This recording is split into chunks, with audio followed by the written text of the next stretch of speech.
because Mike, you and I don't know each other, but I've heard a lot of really, really good things about you, and obviously what you did in the D2 ranks speaks for itself. 141 wins in 6 years, 5 NCAA tournament appearances, a couple of Sweet 16s. So really good to meet you, man, and can't wait to see what – listen, a lot of really – as Richie said, a lot of really good coaches in the D2, D3 ranks, and you get your opportunity here.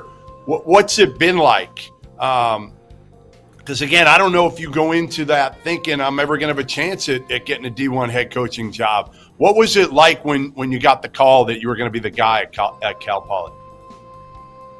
Yeah, I did not see it coming, and it was really quite a shock. They reached out to me actually initially, and we were kind of like, hey, I'm a D3 guy who's been fortunate enough to get to D2 and enjoying that experience. I had nothing else on my plate in terms of an agenda. I was just coaching my team. And so, I was fortunate that a lot of philosophical things aligned in terms of the current administration, the Cal Poly, and I have a background in high academic Division III, which was a good preparation. I think our style of play fits kind of our situation here and trying to be a little different than other people to make some inroads. And so, it just worked out on a lot of fronts, and very excited for the opportunity. I'm fired up to meet you. We'll get a chance to shake hands here sooner or later, Coach. You got a great radio guy over there in Chris Sylvester, by the way, young up-and-comer, so you'll get a chance to get to know him a lot. Yeah. Hey, look, you've been a winner wherever you've been, and Cal Poly hasn't had a whole lot of tradition as far as winning in recent history. So I'm just curious, and you can go into it as much as you want. What about Cal Poly was a good fit for you, and what about Cal Poly made you believe that you could turn it into a winner? Well, one thing is I do think that, I really believe in the institution. And so every job that I've taken is like, would I want my kids to go there? Is it a place that I would have wanted to go? And I think for Cal Poly, that's a resounding yes. I mean, it's a great school academically. It's in a beautiful setting. So it just has a lot going for it in terms of positives as an institution to attract, quality student athletes. And then, we really wanted to challenge our system and see if, with a bigger staff, more resources, obviously a step up in the level of competition, being able to, would it translate and us be able to take on this challenge. At Mesa, quite frankly, even though they'd been down before we'd gotten there, it's a very good Division II situation. You have a lot of things in place to help you succeed and relative to the level. And so, this will be a big challenge for us, and we were excited to take that on. Love it. So you return a couple starters, one of which I loved a few years ago. When I saw Jared Hyder play, this was back when he was at Fresno in person, I was like, this kid's got a chance to be really good. And then injuries kind of really hit him over the last few years. And had a pretty good year last year, grad transfer now, which is crazy. What have you seen out of him so far, and how do you think you'll utilize him in your system? Yeah, he fits really well, and he's been doing a great job. I mean, he's still trying to kind of get past some of the injuries, so he's kind of been in and out of the lineup, but we're managing that and hoping that, he's kind of through that and he can have a great year. But he really fits his ability to shoot it. He really makes great decisions with the basketball in his hands, and he's physical and can guard multiple positions, and he's very committed at the defensive end. So all of that fits well with our concepts, and so we're really excited about what he's bringing from a leadership standpoint and his fit for our system. I was looking at your staff, and I love to see that you brought a couple of your assistants, I think at least two of your assistants from Mesa over to Cal Poly, which, I love the loyalty there. You also brought, I think, 4 players. I think 4 of your newcomers come from the team that you coached last year in Division II. So I assume you have supreme confidence in all these guys. Are you doing this to kind of help set your program's culture, or are they just the best fit in the moment? What's your thoughts on bringing all those guys from your previous school? Yeah, kind of all of the above. I mean, from a culture standpoint, I think familiarity is important, and I wouldn't have brought guys that I didn't think represented well the culture, and so these guys are extremely good players, and they're great human beings, they're great students, and so they just kind of fit everything that we want out of our players, and so they've been really helpful in terms of how there are certain things that we do. Having a 54-year-old guy running out there trying to show the players demonstrating thing that isn't very isn't good for anyone.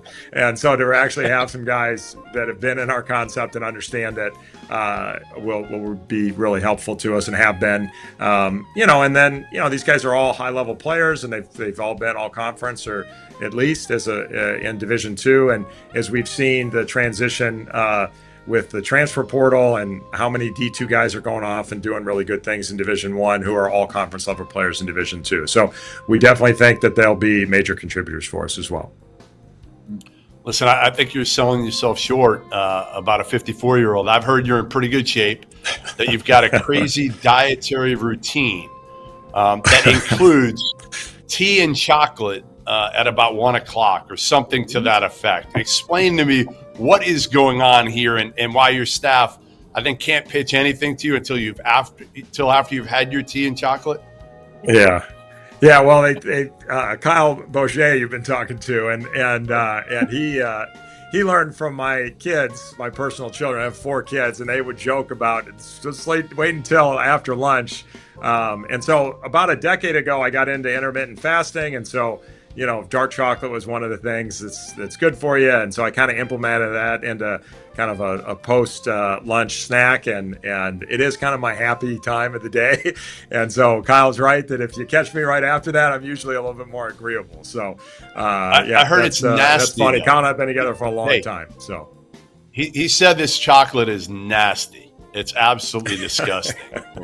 It's very dark. No sugar. Tea and chocolate mixed together at the same time?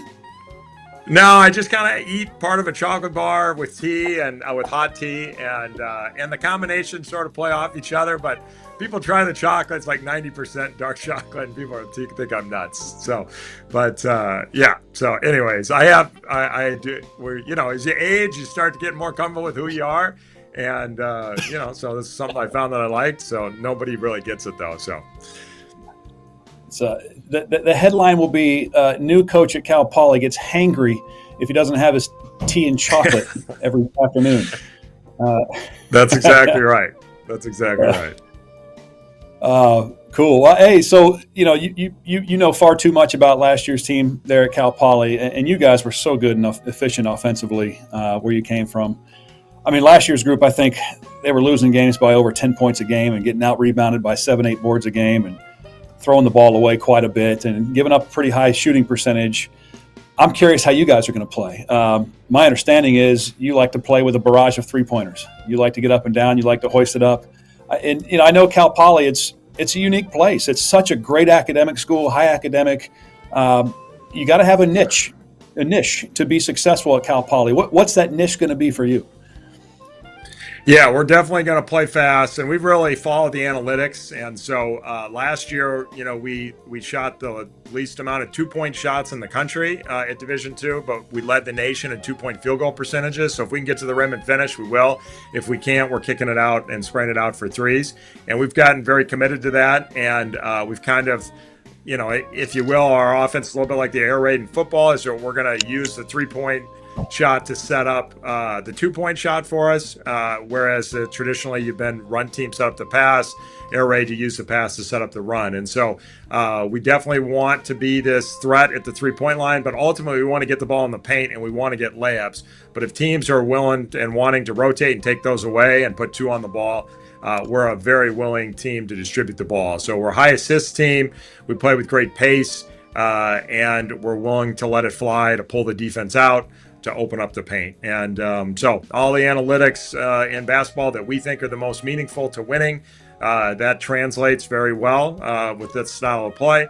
But defensively, there were a few years when I was in Division III where we played really fast and we pressed, and I think we averaged 108 points a game for a couple of years. But we really found the defense was not, analytically friendly enough. We needed to go back to a pack line style, really keep teams out of the paint. And we think this combination leads to good results, and we're hoping that it can help us be competitive here.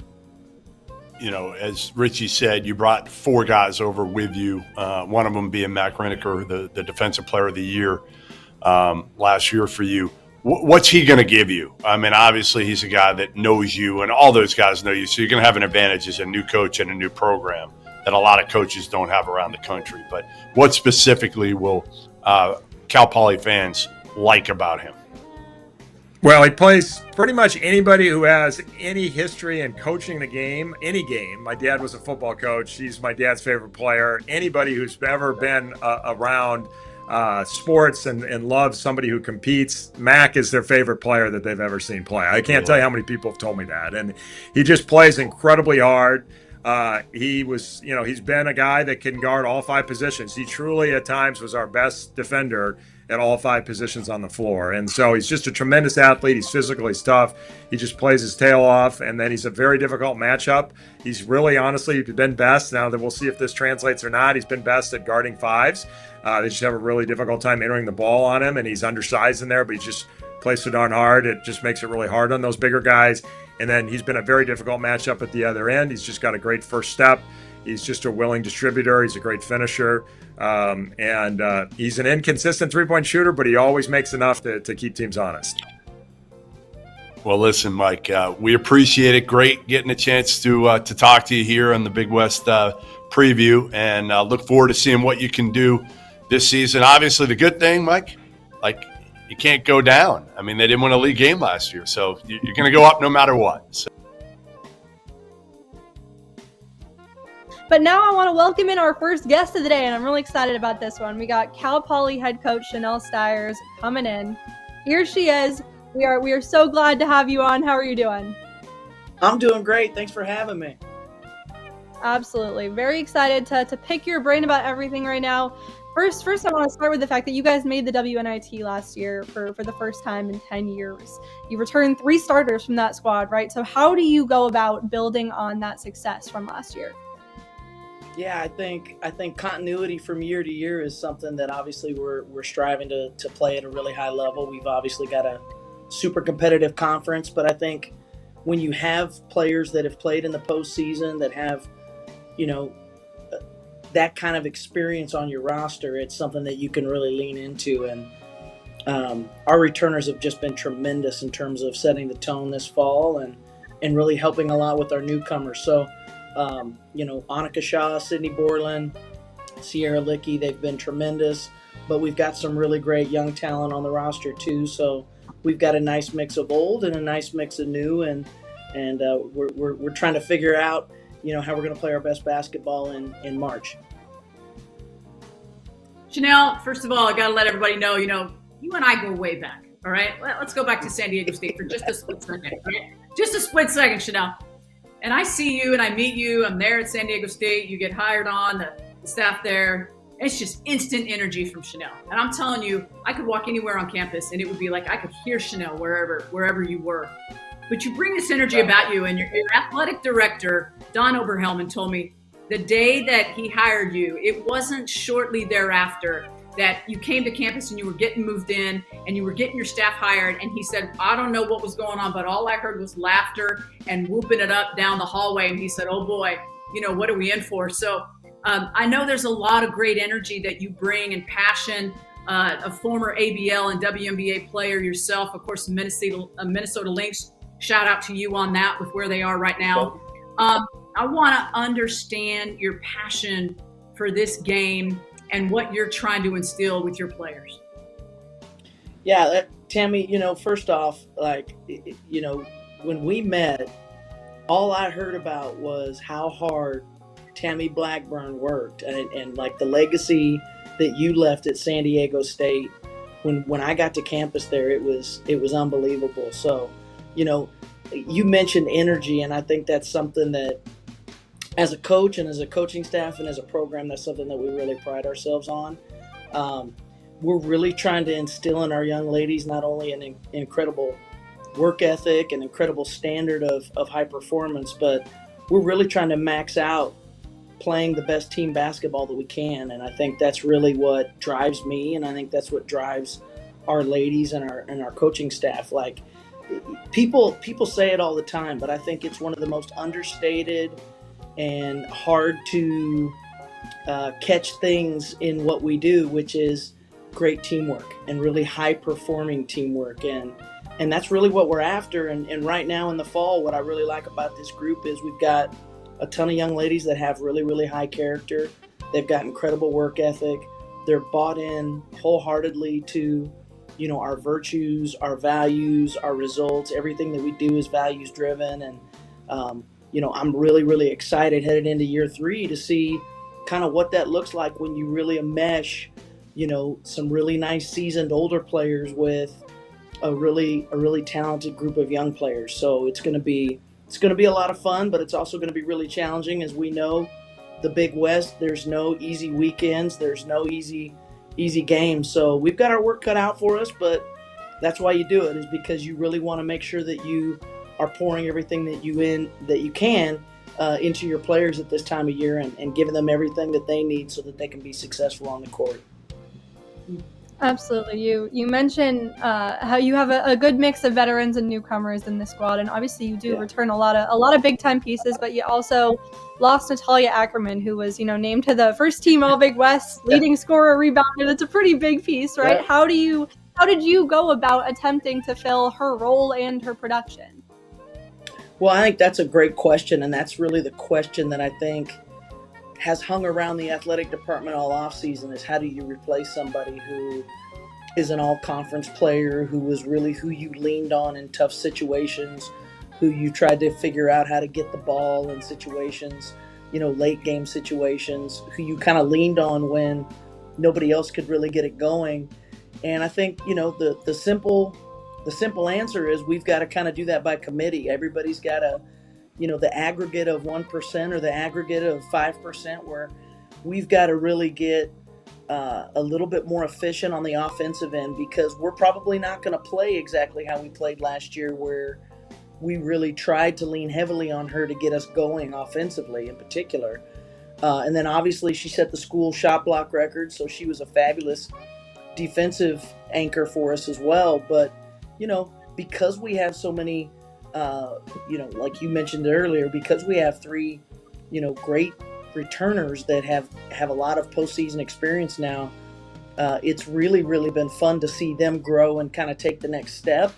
But I think you really, every coach would probably agree with me, you really have a lot of question marks at this time of year because you haven't played against anybody. So I think right now I like where we're at. I like the progress that we're making, but there's still a lot of question marks in terms of, where do we go to find scoring in tough moments? And I think until you're in those moments, you don't know. But Annika Shaw is somebody that we're going to rely heavily on in that department. And I think Mary Carter, who's a sophomore for us, who is, all conference, on the all conference freshman team, she's another player who we're going to rely on really taking that next step now for us and being one of those go-to players for us. So, Coach, you've got Annika Shaw, who I think if anybody watched her play, undoubtedly somebody who is very efficient. You mentioned to me the name Steph Curry. That name might be familiar to people watching this show. But, I think she's playing some of her best hoop, gets the ball kind of where she needs to be, right? Great leader. You also mentioned Mary Carter, who is starting to put some things together, showing signs of being able to, maybe post up a little bit more, probably in the offseason working a little bit around that rim, right? Getting a little bit tougher there. And then you've got this transfer in Ashley Hiraki, who I want to talk about, who played for the great Sue Phillips. And she's got an all-around floor game. She can push it in transition. So with these pieces, do you look terribly different than you were last year, or do you look similar but just more improved and just a little bit more polished? I think that's a great question, Tammy. I think with a seasoned floor general like Ashley Hiraki coming in and leading us at the point guard position, I think that's been one of the things that we've missed the last couple years that I've been here, is having that reliable point guard. So even though, we talked about a moment ago about losing Natalia Ackerman, I think we gained a true point guard, and I think we're going to play a little bit faster. I think we're going to be able to spread the court a little bit more. I think you're going to see a lot more ball movement. I think you're going to see a lot more, attacking style, and I think more of a full court style. Now, obviously, if we can't keep that pace up, obviously we've got to be able to shift gears, but so far we've looked a little bit more full court, more getting the ball up in transition, and the ball's moving a little bit more freely at this point in the season than any of our other preseasons to this point. So I do think that our pace should be on the uptick, but again, it's still early, but that's kind of what we're hoping, is to play a little faster. Yeah, you mentioned Ashley Hiraki and how much she gives you, a true floor general point guard presence here. What are we gonna love most about her when we watch her? Well, I think what you're gonna love about her is that not only does she bring pace and intensity and skill in a versatile floor game, and she's a great leader, great floor general, understands the game, has a great basketball IQ, but she's an elite defender. And I think that's another thing that I'm really excited about, is she's tremendous on the ball, and she's also tremendous. She's also a tremendous help defender. And as you guys know, that if you follow our team at all, we love taking charges. And so Ashley fits in seamlessly with that. Tammy Blackburn mentioned the legendary Sue Phillips, and that's something that certainly she brings with her from that program. And so she's just really been kind of a plug and play situation. Oftentimes when you go to the portal, it takes a while for kids to acclimate. It's really not taken her much time at all to kind of hit the ground running and really get an understanding of not only our playbook, but get a feel for, who needs the ball where and how do they need it and where she can deliver it.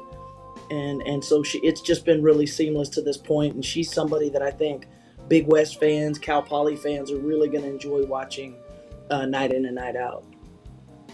Well, I gotta say, you are making me real excited to watch her now. I'm very excited about it, and we gotta get moving along here. But it has been such a pleasure meeting you and getting to talk to you.